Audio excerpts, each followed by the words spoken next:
Hey everybody, welcome back. HSC Podcast 162. Big Box Steve on the mic, Big Smooth and Fresh Wes.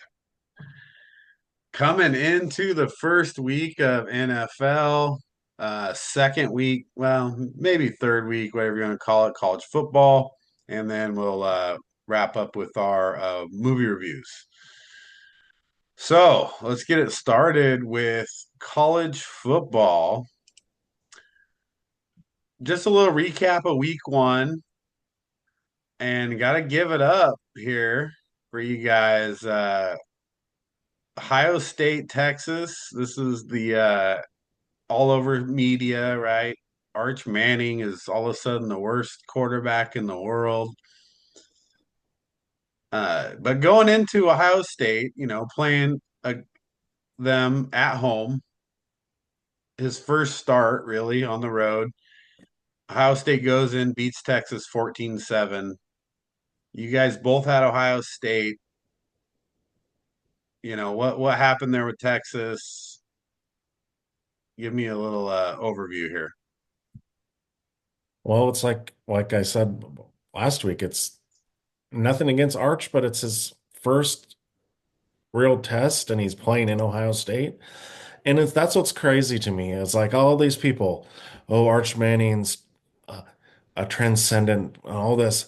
Yeah, but he's also basically a freshman going into Ohio State to play on the first week too. And that's what's crazy to me is everyone's like, "Oh no, Texas is going to win. Texas is going to win by double digits." I'm like, "No, dude. First off, Arch couldn't beat out Quinn Ewers. So, I mean, he's going to be good, but let's just pump the brakes a little. He's maybe it's we throw away these terms like, "Oh, like Caleb Williams, right? It's like he's transcendent, he's going to be the greatest player ever." There's not that many people that are like that. Just because his name is Manning doesn't mean he's going to be the greatest quarterback of all time. But I mean, and that's the thing too is there, but now everyone says he sucks. You can't go that far either. It's just he played on the road at one of the hardest places to play and that's what people don't realize. College football, home teams have such an advantage. Yeah, I agree with that, especially Ohio State, right? Yeah. And so first game of the year, you don't know what you're going to get. Matt Patricia's been game planning for this the whole offseason. So, I mean, I wasn't surprised at what happened. I was a little more surprised with Ohio State. They went so conservative in the second half. They didn't like Saying played pretty well. He had lots of drops. And if they let Texas stay in the game the whole game, and they could have, probably ran away with it if they actually would have. Well, Texas had a chance at the end to tie it up. A couple bad throws, well, a lot of bad throws. Uh, Wisner rushes for 80 yards. Like Texas was doing well on the ground, but Manning and I don't know, maybe Wes, you got some insight on this. What do you think about the throws that he was making? He was maybe to me short arming, overthrowing, not putting the right position. What do you think about that?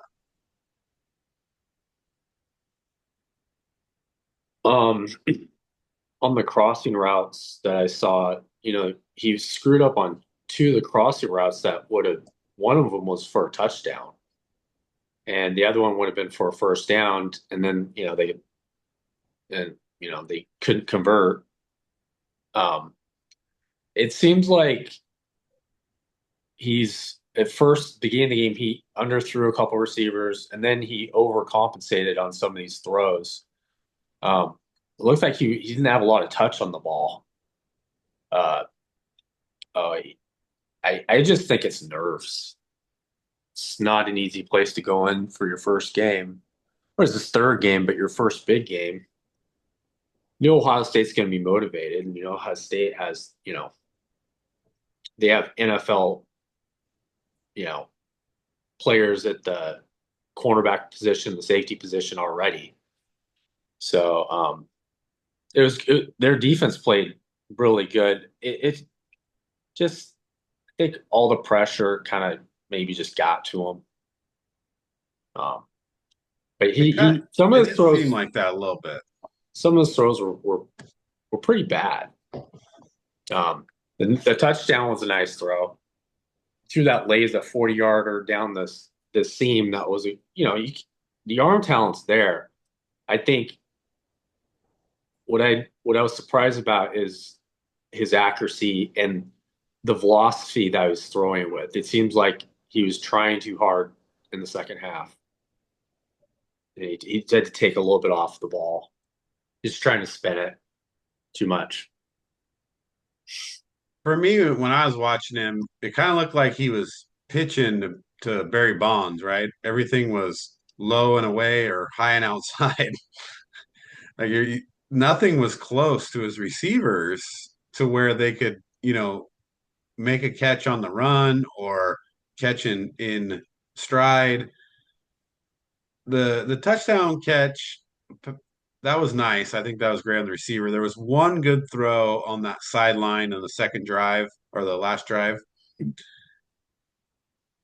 But looking at his throws overall, like I wasn't impressed with where he was putting the ball accuracy wise. I don't know if he's going to be much of a placing the football type of quarterback where the receiver can just catch it and run. Um, he was never in rhythm. I think he needs to be. I think they should probably go more up tempo, get him in a rhythm, get him comfortable. He's gonna run. You saw the ability. He made some good runs. Uh, the fourth down throw. Remember, he missed the third down throw, the crossing route. So they had a fourth down, and he got hit, and he threw the ball, and you just saw how strong he is. He got the ball out. He almost completed the pass to keep the drive going, and eventually they lost the game after that drive. But he's strong. He's fast. Um, I think a good cupcake team that they're playing this week. I mean, they're playing San Jose State at home. He'll probably have 5 touchdowns. You know, Right. Come back, give him some confidence there. Defensively, what did you guys think of the two defenses? You're talking about the teams that are ranked first and third, right? Preseason, obviously, but Iowa State, won the championship. Texas was right there last year. They're both ranked real high. What did you guys think about their defenses in this game?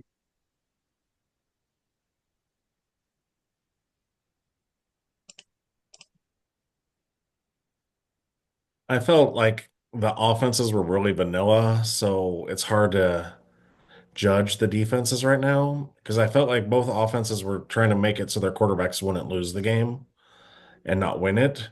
But like Ohio State's run defense wasn't that great. No, I thought they got a lot of chunk running plays, like especially Wisner.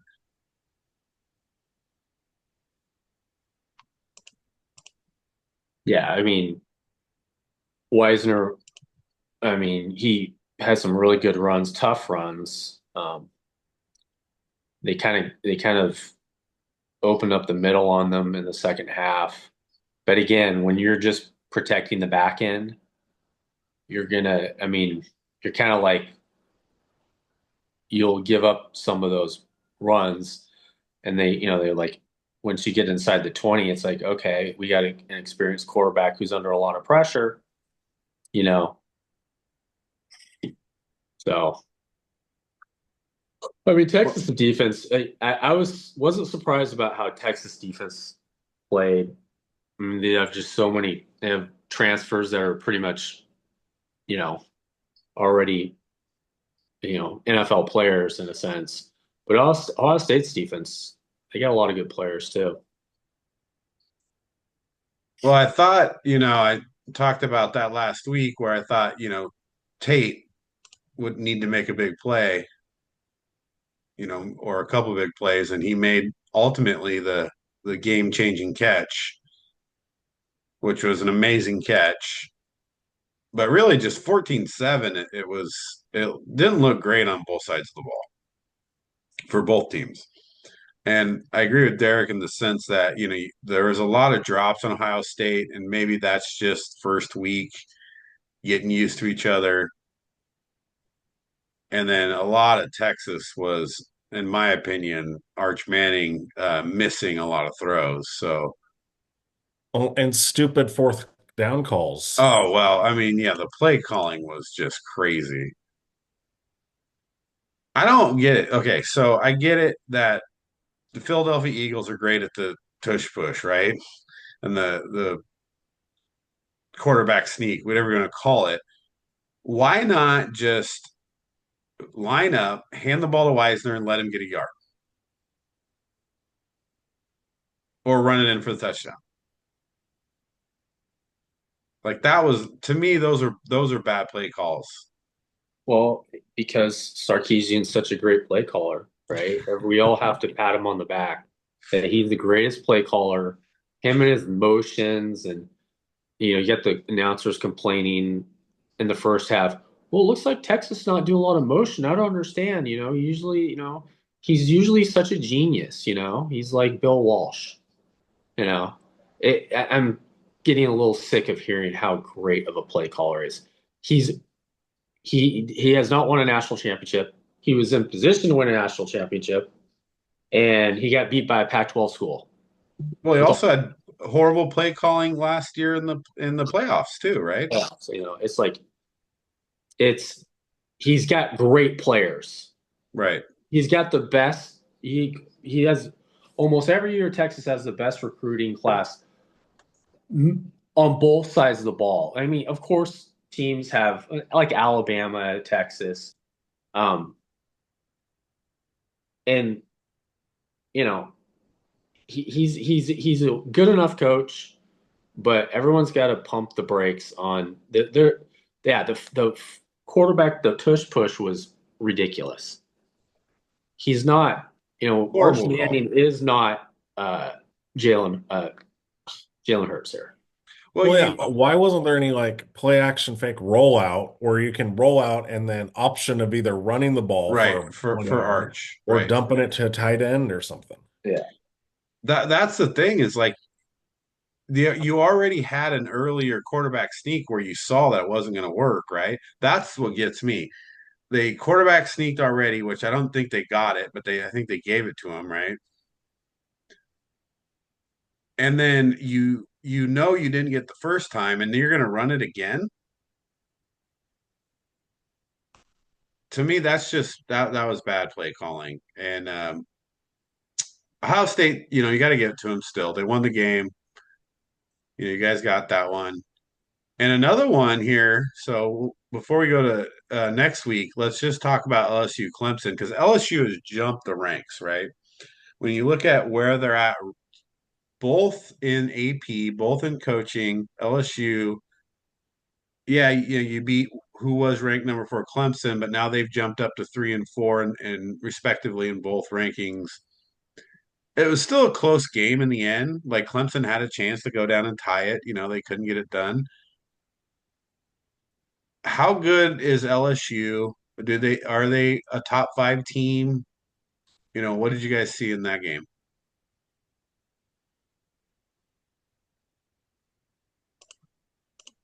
Well, I think both of us called that one too, right? Yeah. I think it was the difference is Nussmeier is more pro-ready quarterback than Klubenik, and LSU's defense is pretty dang good. Yeah, LSU had a lot of good transfers, building a new defense, and they put a lot of pressure on Klubnik. Losing Williams is tough though, right, for Clemson. So that kind of changed their scheme a lot. But the pressure that LSU was bringing was intense Mhm. and kind of maybe exposed Klubnik a little bit.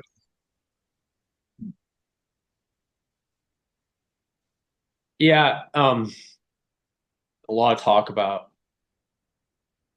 Klubnik and Nussmeier.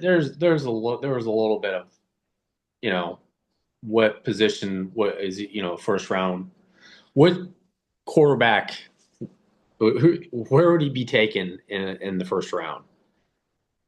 And what I saw from Klubrick is he only completed 50% of his passes. He didn't have a touchdown pass. He had one interception. You know, Nussmeier was more efficient. But a lot of it had to do with LSU's defense. LSU was just attacked whole game. Um, so I mean, LSU's got to be on everyone's radar right now. You know, they got good enough quarterback play. You know, they got Caden Durham had a good game. And they have wide receivers. They can spread the field and get some stops, turnovers. If they played in the ACC, I'd say they already won the conference. But they play in the SEC, so it's going to be a gauntlet the whole year for them. Right. They're going to probably slip up against teams that maybe that you're not going to see in any other conference. Oh, Well, yeah, that's the tough part. It's, how good is Clemson comparatively to most SEC teams, right? They get a number four ranking, what they did last year and how they finished, but are they as good as, the top three teams in the SEC? I don't know about that. Well, obviously not because what do we say? LSU's number three? Right. So that was both of those good calls, but both well, not both, but the home team in Ohio State versus the away team in LSU. But either way, I think what you saw there was the better teams, more like, and it's hard to say Ohio State really played well because they had a lot of mistakes as far as fundamentals, but they still got the job done.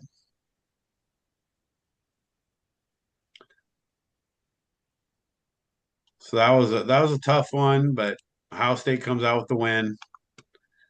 LSU comes out with the win. So you guys both got that one. So good job. And just before we jump to week two, any other like obviously the other big surprise is Alabama just getting hammered by Florida State. Yeah. And Alabama just looked horrible. Yeah. Well, I mean, is Kalen DeBoer a fraud? Did you see the stat of how many games he's lost versus how many Yeah. Saban lost? That's an ugly stat. Well, they were talking. It's like this is like how many missed tackles and how much it looked like they were not hustling at all. And they're like, this is not what would have happened under Saban. Yeah. Well, AJ McCarron, the old Alabama quarterback tried to justify saying that they only have 20 million in NIL where all the other big schools have 40 to 50 million in NIL. Stop. what? Georgia? Well, I mean, no, he's lost to what? So four unranked opponents already? Is that what it was? And Saban lost four his whole career, His whole career, right? like 13 years. That's insane. And yeah, he's just when he left Washington, I was like, I understand you lost everybody and this is an opportunity and you're going to get paid a boatload of money that you don't deserve. which I guarantee you Alabama's kicking themselves. Like, we can't just get rid of this guy. We'll have to give him $70 million. Yeah, what are you going to do? Get that. It was just they. You don't need an. It's tough because Saban is Saban. Saban's Bear Bryant in the modern era, and so it was hard for Alabama to say, we're just going to get some, you know, alum from Alabama to replace him short term. That's not going to make people happy. But nothing's going to make people happy when they lose Nick Saban. So instead, they go out there and get this guy. And for him, I knew this is not a good fit for him. He's not a Southerner. He doesn't understand the culture. Um, he had one good year at Washington. I know he did well at a different division in college. That's different. If you want to leave Washington, that's not a good second act to go to go out there and try to, you know, you're not playing a cupcake schedule. You're going to get hit in the mouth every week, and you just Right. get by a team that went 2-13 last year, and their quarterback was even talking trash before the game. Florida State's quarterback Castillo, I can't, yeah, Casillas or something. I can't even pronounce his name. He's talking trash. I mean, this is Alabama. Like, do you think any quarterback could do that if Nick Saban's coaching? No. They'll take him to the woodshed. It was an embarrassing loss. I'm sure they'll rebound against the cupcake they're playing this week. Yeah, UL Monroe. Yeah, they're playing Louisiana Monroe. That's what I thought. Right. But you got Georgia, you got Tennessee, you got South Carolina, you got LSU, you got Oklahoma, like all in your season Good coming luck up. against good. Yeah, and people, you can't sleep on South Carolina. What Sellers did. I mean, that guy's it was like Cam Newton and Ben Roethlisberger in like one body. That guy's an animal, Yeah, and he can throw the ball. Sellers is solid. Yeah, and so good luck against him. You think South Carolina is not as on is trending up. Yeah. Yeah, well, Real obviously fast. they gained a couple spots with their win and a couple of their teams losing. Um, but even just in general, and I don't think Alabama plays a particularly tough SEC schedule, but I see them getting 3 or 4 losses this year minimum. Yeah, because they've got um after Louisiana Monroe, we got Wisconsin, Georgia, Vanderbilt, who beat them last year, Missouri, Tennessee, South Carolina, LSU, Oklahoma, Right. and then Eastern Illinois, And then you always have the Auburn and then game too. and then you got Auburn. So that's tough. So uh, I want to get into week 2 here real quick, but before we move on to week 2, we just got to talk a little bit about Bill Belichick in North Carolina. God. Talk about getting hammered. What I love is social media because after the first drive, everyone was like, "Oh, Belichick's the greatest coach. He's everything," and blah blah blah. And Right. then, and then They go up 7-0, and then I think they ran off about 30 points at least. Like it was it had to be like 30, 31, maybe 34-7 at one point.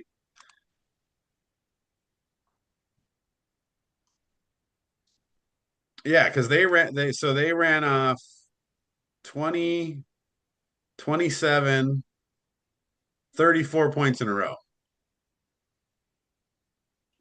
Yeah, I was having watching watching the game, having some pizza, and I sat there for a while, and I said to somebody, "God, I haven't seen him complete a pass." Yeah. And the next day, I heard that between the first pass that he Lopez completed. He didn't complete another pass for 2 hours and 9 minutes. Wow. Well, then they pulled him. Well, yeah, I mean, he threw the pick six. I mean, the guy looked like Deion Sanders for a second. I was like, geez, this guy just jumped the route. No, he didn't jump the route. The guy just telegraphed. He to Lopez telegraphed the pass. The route was terrible. The concept was terrible.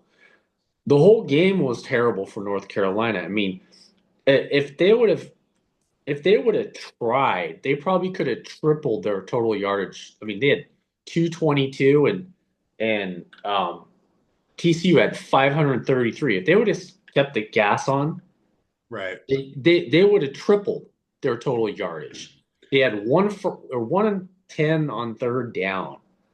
Belichick looked lost. His son, Steve, like, are you kidding me? I mean, first play of the second half. Let's talk about halftime adjustments. Yeah, how do we stop? How do we stop them? Okay, let's let them run for a 70-yard touchdown on the first play of the second half. 75 And yards. I Right? missed it because I went to the bathroom and I come back. I go, what the hell happened? No, excuse me. The satellite went out because they were fixing it, and then it came back, and it was all of a sudden it's like, what the hell? It's 27-7. What happened? You have 20 seconds, 15 seconds And it into took the me like first 10 half. minutes to figure out what happened. And I was like, oh my God, you didn't get touched. But the only thing, well, actually, the best part was the next day on social media when I saw his girlfriend on the sideline. Like, she was like trying to talk to him during the game. I'm like, what is she doing on the sideline?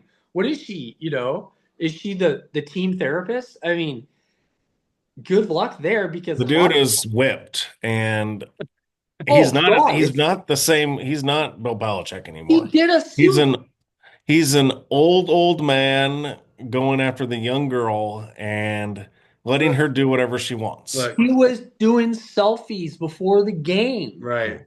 I was like, "What are you doing? You're just setting your ups." And what I like Desmond Howard because I watched the pregame show and he had to predict first, and he said, "Look, no one's been talking about TCU this whole time, the whole week. They feel disrespected, and they're going to come out and prove how good they are because they're always trying to get respect. I mean, they were just in a national championship game. Right. They got killed. And I think Yes. that's part of it too. It's like, okay, big games, we're going to come in and we are going to dominate the game. And what upset me about, the new cheerleader on the game or game day, that guy, he's just picking uh Belichick because, oh yeah, we're friends. It's like, are you kidding me? And you get paid $80 million to be in this position, and you're picking out of, well, I root for him. And then Saban did the same thing, which it was disappointing. I'm like, yeah, me and him go way back. It's like it has nothing to do with that. Who do you think's gonna win? Not who do you want to win. And it's like, who are you people? You got Bill Belichick doing selfies. You got these guys talking about, well, you know what? I'm really root for the guy. It's like, what alternate reality are we living in nowadays when it comes to football coverage? How we handle players, how players handle coaches, how coaches handle. It's like back to the Alabama game. McCarron also said when they scored that touchdown, Alabama scored the first touchdown. He said energy level was gone. They had no energy. It's like he couldn't understand it. It was so bizarre. It's like the air went out of the stadium with them. And so it's like maybe Saban was right. Maybe all these kids care about is getting paid. Yeah. Just like the pros. It's all business now. It's not about playing for, like you're playing the child's game. It's just about getting paid. And that's why Saban left in the first place. That is the very reason why there is no more Saban because his wife's like, you know what? These players, they don't care. They just want to get paid. And if they don't get paid, they're going to leave us. It's all about the money. Well, I think they're when you're talking about the analysts, there's a little bit of confidence in the coaching, like saying, "Oh yeah," because Belichick there somehow North Carolina players are going to be better than they are because TCU has some good players.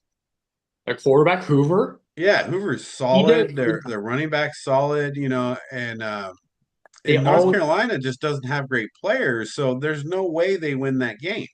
well, they have 70 new transfers too. Yeah, Yeah. and you can't. You could jump on Belichick. Everyone's like jumping on Belichick and all this stuff, but the fact is a brand new team, Right. and TCU has had that program going for over a good decade. Oh, a long time. Sonny TCU's been Dykes has solid got it for dialed in, and he was right. just wait. You can't. The motivation in the offseason, he knew exactly that the hype and all the all social media.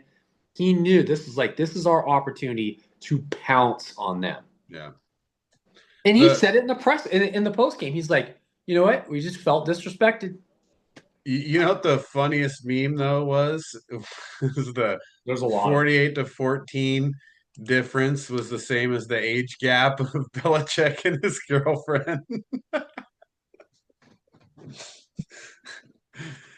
That no. was There's a lot of hilarious. I it. like You there's knew. one where that shows her on the sidelines, like she's talking to Ben. She's like, "Can I have money for the concession stand?" That's great. But I don't feel bad for him, so whatever. Let's hit week 2 real quick here because there's not a lot of big games. Week 1 actually had some really, really big games. Um, I don't think there's a top 25 team playing each other this week. Yeah, there's Oklahoma and Oh, Oklahoma, Michigan. Right, right, right. So, I mean, at Oklahoma, Oklahoma's a favorite. Michigan's still a higher rank. Probably a pretty big game for both of them, though, when you think about that. Early in the season, I think Michigan has to win because they got to keep up with Penn State, Oregon, Ohio State, right? You can't lose this game if you're Michigan. well, I mean, they they probably the odds are they are not going to win the game. And you know, if you're Michigan, you look at the reality of your situation. Ohio State's number one, Penn State's number two, and Oregon. I hate to say it, but I watched that game, and yes, I am an Oregon fan, but come on, like we're playing Montana State, and everyone's going nuts about it. But then Yeah, I started watching the they did players. look good. Wait, they got. I finally see some receivers that are big and fast. Their running backs are big and powerful, and they got a lot of talent. So Michigan, man, you kind of have to win the game, but then you also have to understand that you're going to have to. If you lose the game, you're planning. Okay, which games can I afford to lose, and which games? And don't lose to Illinois. It's like it's the gauntlet even in the Big Ten this year for teams that are like Illinois and Michigan because those three at the top, I think in that order, you're talking and Penn State is like 1A to me because we won't know until they actually play, but Right, when they play it's Oregon. Michigan can't you can lose I think you lose 2 games. I don't think you can lose the third, especially because of the SEC and make the playoff. Michigan has one of the weakest schedules there Yeah, is. easiest schedule in the Big Ten for sure. Yeah, they got this is like Oklahoma and then Ohio State, and that's it. Yep. They play Central Michigan, Nebraska, Wisconsin, USC, Washington, Michigan State, Purdue, Northwestern, Maryland, Oh, and then Ohio State. that's did Illinois? They're not playing Illinois. No, No, What? no, they're only they playing. they have the easiest schedule for sure. So They're That's why not you playing can't lose Oregon? this game. No, What? If they you don't have lose a this game, if you're Michigan, you lose this game, that's a killer for you because your strength of schedule doesn't even put you on the map, right? It's okay. They're Yeah, but Michigan. if they win out, they still go to the Big Ten championship game. Yeah, yeah. And then then they lose. So that's 3 losses. So, and again, 3 losses. I for a Big Ten team, unless it's so top heavy that you can't have 4 Big Ten teams. No, can't. No. Well, Ohio SEC's 8. State only plays Penn State, Illinois, and Michigan. So Ohio State, that was a big win over Texas. So that really put them, that gave them a huge head start. Penn State actually, they play a tough schedule Yeah. because you got Ohio State and Oregon coming up. Yeah. So that's a little rough.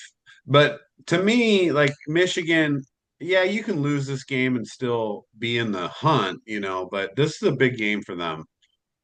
And on the road against the top 25 team. I don't think I just don't know that Michigan will win this game though. If I had to pick right now, I think I'll take Oklahoma.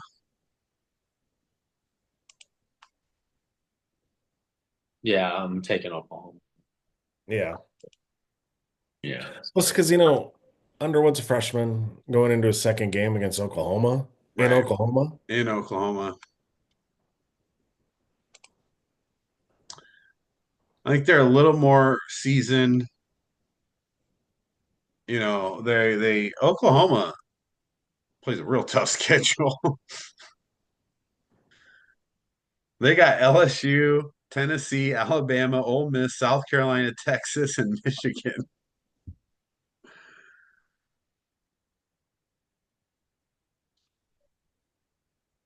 So that's pretty tough. But they got Maynard, he's a solid quarterback.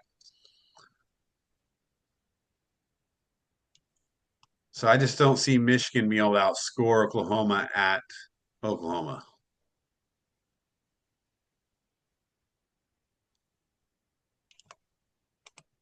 But outside of that, I don't know that there's a lot of other games here that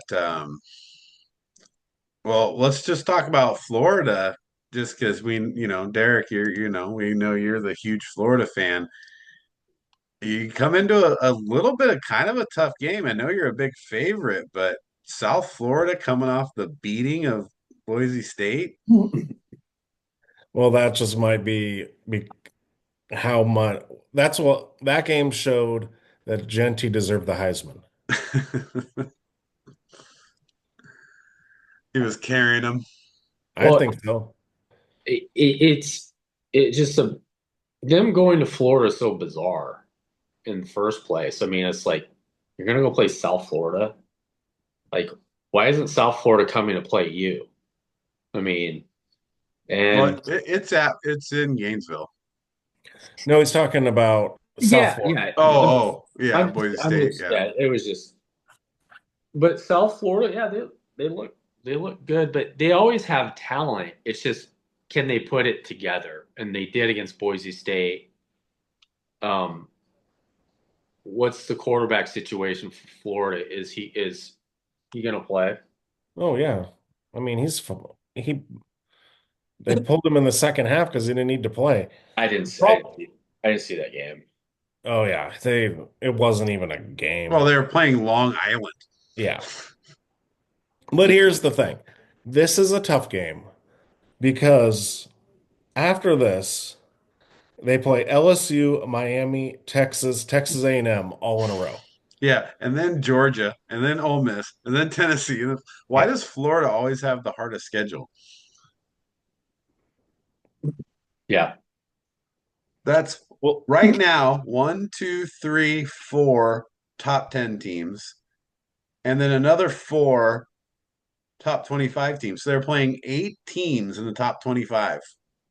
Well, what's funny is Woody Page on Twitter was, or X or whatever it's called, he was talking trash about Florida playing Long Island. And so I messaged and I'm like, dude, they play the hardest schedule in college football. They can have one cupcake team. Right. They don't play in the Big 12 like your Colorado Buffalo. Did he message you back? No.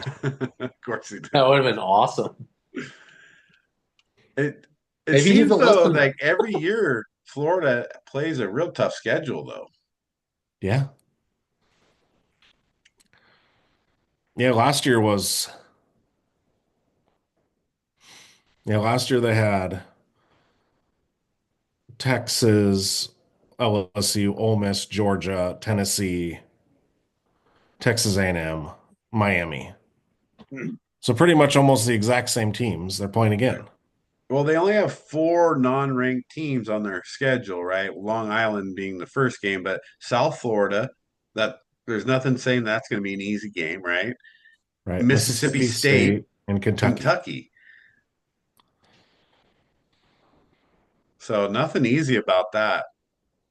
So obviously a must win for Florida, but man, I mean, now you get to play South Florida. I just don't see that being a super easy game.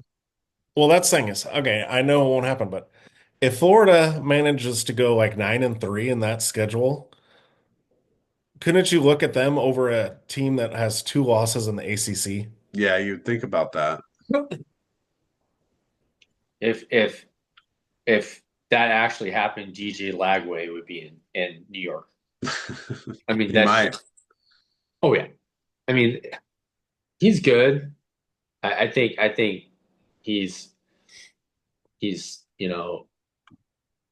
one of the better quarterbacks that's going to be coming out.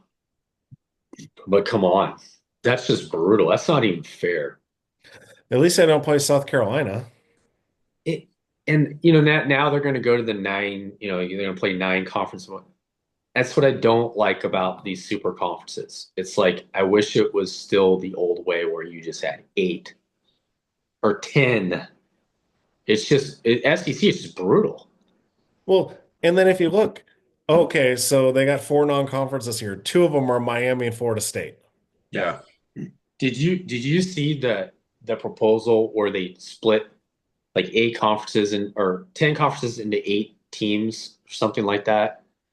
And everything was the same like back in the 80s, except Florida was in the Big East. Can you imagine Florida in the Big East? Yeah, I don't Miami know. back That in wouldn't the really be fair. Florida, Miami in the Big East, and it's pretty much that's it. Pittsburgh, Boston College, like Connecticut. Florida's just going undefeated in that conference. Well, Miami's been pretty good though. Well, yeah, but I mean, that's not bad with where Miami's at right now, actually. no. I would rather see more conferences like that, especially with the bigger playoff system that they have, right? Because then you look at if you could spread those teams out in these other conferences, it does give some other smaller schools a chance to win the conference. But usually your bigger schools are going to win it and still go to the playoff.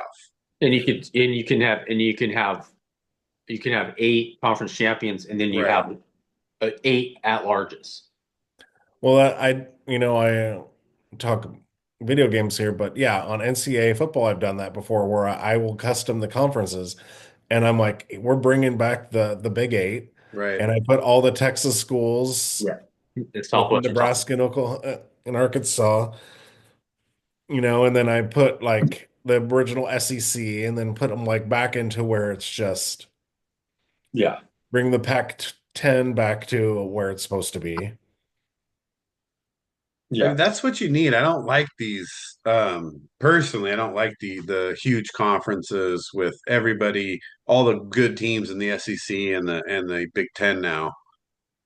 I don't know how serious it was a proposal, but there's so much money in the TV deals. Those TV deals have to Yeah. run. before they can Yeah, move. there's no way this is happening. No, There's going to be less it's all about conferences than money. more conferences. Yeah. But I mean, either way, here let's wrap up college football here just with one last because we talked about Oregon earlier. Oregon looked good. They weren't playing a good team. Uh, we mentioned this earlier. Oregon at home, I get it. A 30-point favorite over Oklahoma State. What do you guys think about that? Oklahoma State was not good last year. They fell apart because of injuries and just because they just had a bad year. 30 points is a lot It's a lot. for a team. Again, they had a bad year. Florida State had a bad year. Look, they're going to come motivated. I could understand 20, but 30, that's just a lot. Well, what do you think? Do they cover? Does Oregon cover that? No, I actually think it might be close. I think they could win by 24 because you also got to think of garbage time too. Let's say they go up by 28 Right. And then or whatever. What's going to Oklahoma happen? State scores at the end. I mean, the Montana State game, they played their fourth-string quarterback. Oregon did. The fourth-string quarterback was in the game. Ohio State or Oklahoma State lost a lot of players though. Mm-hmm. Yeah. But Mike Gundy, he's a man. Man, 40. He's probably 50 now. So, what do you think, Derek? Do you think they cover? Yeah, I think So they're going to Oregon by 30, huh? Or more? Yeah. 55-20. Ooh. Oh, Mike Gundy's 58 now. Think about that. That rant was like 18 years ago. Right? That's funny. They probably do cover. I think, yeah, you might be right. At home, Oregon plays well at home. Um, Plus, there's Mike Gundy's been running his mouth saying that Oregon just, pays, they just use their money to win games and stuff. right. So I think they're going to it's going to be like the TCU Belichick thing. This is personal now for Oregon. Yeah, and I think they got a lot of confidence, and that's a dangerous thing for the type of players that Oregon has, that confidence, because they really are a group of guys who haven't played together a lot. They start meshing when you give them a lot of confidence. It makes them play a lot better. So I'll take them to cover as well. I think so. But not a lot of great games, college football. Great week last week. Interesting to see the next week's coming up. So we'll wrap college football there, and we're gonna jump into NFL week one. This is gonna be exciting. So we'll just wrap that here and be back in a second.